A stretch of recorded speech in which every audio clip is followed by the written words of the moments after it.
Саламатсыздар ма, құрметті авиация колледжінің студенттері? Мен физика пәнінің оқытушысы Берікболова Назгүл Нұғмановна. Сабағымыздың тақырыбы әртүрлі ортадағы электр тоғы. Әртүрлі ортадағы электр тоғы дегеніміз заттың, мысалы, үш агрегаттық күйі бар, қатты, сұйық, газ. Және төртіншісі плазма болып саналады. Электр зарядтарының бағытталған қозғалысын айтамыз. Электр тоғының пайда болуы және өту механизмі осы ортаға байланысты өзгеріп отырады. Мысалы, біздің қарастыратын бірінші ортамыз ол металдардағы электр тоғы деп аталады. Жалпы, бұл ортаға келетін болсақ, металдарда электр тоғын еркін электрондар тасымалдайды. Металл кристалдық торында атомдар оң иондарға айналып, олардың сыртқы электрондары еркін қозғала алады. Кернеу берілгенде электрондар реттелген қозғалысқа түсіп, электр тоғын түзеді. Ом заңы бұл процесті сипаттайды дейді. Жалпы, Ом заңы дегеніміз өткізгішке әсер ететін тоқ күші өткізгіштің кернеуіне тура пропорционал және өткізгішке кері пропорционал болып сипатталады. Яғни, I тең U бөлінген R. Тоқ күші тең кернеу бөлінген кедергі болып табылады. Яғни, бұл ортада металдарда барлық металдар электр тоғын жақсы өткізетін өткізгіштер болып табылады. Яғни, бұл металдарда электр тоғын тасымалдайтын заттар, былай айтқанда, электрондар болып табылады екен. Ары қарай екінші ортамыз электролиттердегі электр тоғы. Электролиттер дегеніміз жаңағы химия сабағымен де байланысты.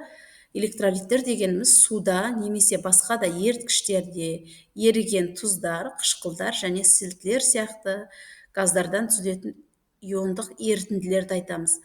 Ал еріген оң зарядталған катиондар деп аталады, ал теріс зарядталған аниондар деп аталатын бөлшектерге ыдырайды. Бұны біз химиядан жақсы білеміз, катиондар дегеніміз не, аниондар дегеніміз не. Электр өрісі әсер еткенде осы иондар қарама-қарсы бағытта қозғалады.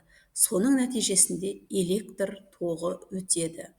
Катиондар оң иондар деп аталады, аниондар теріс иондар деп аталады. Катиондар электр өрісінің әсерінен теріс зарядты электродқа, яғни анодқа қозғалады. Аниондар теріс иондар деп аталады, оң зарядты электродқа, анодқа қарай қозғалады. Келесі ортамыз газдардағы электр тоғы. Жалпы газдар қалыпты жағдайда электр тоғын өткізбейтін орта болып табылады. Себебі олардың молекулалары мен атомдары электрлік бейтарап күйде болады. Алайда жоғары кернеу, жоғары температура немесе радиацияның әсерінен газдар иондалып, электр тоғын өткізетін қасиетке ие болады. Бұл құбылысты біз газ разряды деп атаймыз. Қолданылуы: разрядтық шамалар, яғни люминесценттік және неон шамдары, плазма технологиялары, плазмалық экрандар, ядролық синтез, дәнекерлеу және металлургия, электрлік доғалық дәнекерлеу, плазмалық кесу. Бұл ортамыз қысқаша осылай сипатталады екен, газдардағы электр тоғы дегеніміз. Келесі, газ разрядтары, жаңа айтып өттік, газ разрядтарының бірнеше түрі бар. Бірінші, электр доғасы. Бұны қалай түсінеміз? Электр доғасы дегеніміз жоғары температурада тұрақты тоқ әсерінен пайда болады. Яғни, сварка дейміз, қазақша айтқанда, дәнекерлеуде қолданылады. Жарқырау разряды дегеніміз төмен қысымда пайда болады. Яғни, жаңағы шамдар. Короналық разряд дегеніміз жоғары кернеу кезінде өткір электрондар маңында пайда болады. Ұшқын разряды дейді. Бұны қалай түсінеміз? Ұшқын разряды дегеніміз ол балалар найзағай газ молекулаларын бірден иондайды. Осындай газ разрядтарының бірнеше түрлері болады. Газ разрядтар бізге не үшін қажет? Өйткені жаңағы айттық, газдар жалпы өзі электр тоғын өткізбейтін орта, себебі олардың молекулалар мен атомдар электрлік бейтарап күйде болады. Алайда жоғары кернеу, жоғары температура немесе радиацияның әсерінен газдар иондалып, электр тоғын өткізетін қасиетке ие. Бұл құбылысты біз газ разряды деп атаймыз деп жаңа алдын айтып кеткенбіз. Яғни газ разрядының ұшқын, жарқырау, короналық, электр доғасы деген осындай 4 түрі болады екен. Ары қарай келесі ортамыз біздің жартылай өткізгіштердегі электр тоғы. Жартылай өткізгіштер дегеніміз жалпы былай түсінетін болсақ қалай? Жартылай өткізгіштер дегеніміз электр тоғын нашар өткізетіндер, жартылай. Жартылай өткізгіштер дегеніміз электр өткізгіштер металдар мен диэлектриктердің арасында орналасқан материалдар. Яғни электр тоғын жақсы өткізетін мен өткізбейтіндердің арасында, ортасында орналасатын заттарды жартылай өткізгіштер дейміз. Олардың өткізгіштері температураға және қоспаларға тәуелді.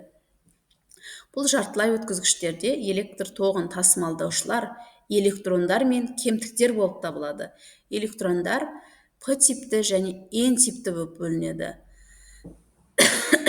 Ал электрондар N типті жартылай өткізгіштер. Электрондар теріс заряд тасымалдайды, ал кемтіктер электрондардың орнын басып, оң заряд сияқты қозғалады. Жалпы бұл жартылай өткізгіштер деген бұл да орта. Түсінікті ғой, балалар, қандай ортада орналасқан екен, қандай аралықта? Металдар мен диэлектриктердің арасында, яғни металдар өте жақсы электр тоғын өткізеді, және өткізбейтіндер бар. Солардың екеуінің арасында орналасқан жартылай өткізгіштер деп аталады. Кремний мысалы, жартылай өткізгіштерге қандай металдар, қандай химиялық кестедегі қандай элементтер, барлық металдар электр тоғын жақсы өткізеді.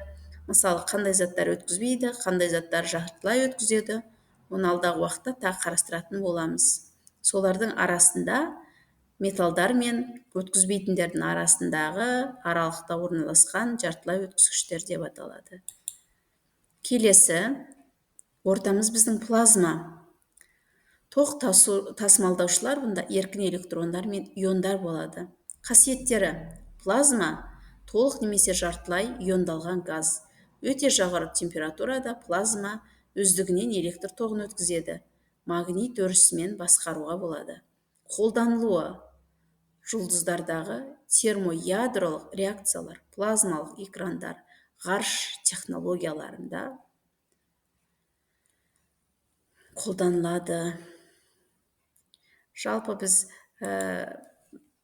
қорыта келсек, плазмалық ортаны айттық, жартылай өткізгіштерді айтып өттік, газдардағы электр тоғын, электролиттердегі электр тоғын және металдардағы осындай 5 ортаны айтып өттік. Түсіндіңіздер ме, балалар?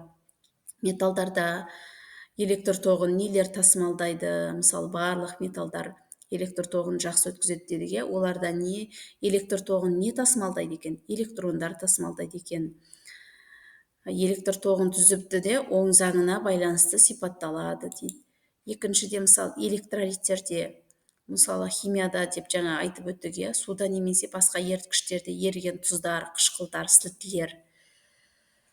Бұл жерде оң зарядталған, теріс зарядталған аниондар, катиондар деп қысқаша айтып өттік.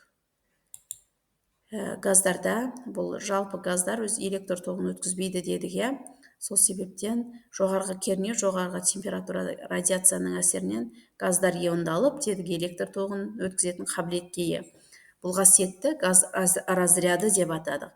Солай айттық та, ары қарай газ разрядының 4 түрін айтып өттік. Электр доғасы, жарқырау заряды, короналық заряд, ұшқыш разряд деп айтып өттік. Әрқайсының анықтамасын айттық. Жартылай өткізгіштердегі электр тоғы, бұлар қандай аралықта жатады дедік? Жақсы электр тоғын жақсы өткізетін металдар мен өткізбейтіндердің арасында жартылай өткізгіштер орналасады дедік. Бұл жерде электр тоғын тасымалдайтындар электрондар мен кемтіктер болып табылады деп айттық. Жалпы қорыта айтсақ, осылайша электр тоғының табиғатын түсіну, энергетика, электроника, өндіріс және күнделікті тұрмыстарда көптеген салаларда өз шешімін табуға мүмкіндік береді. Осындай жалпы бес ортадағы электр тоғын қалай өткізеді, электр тоғын нелер тасымалдайды, қысқаша айтып өттік. Назарларыңызға рахмет, сау болыңыздар.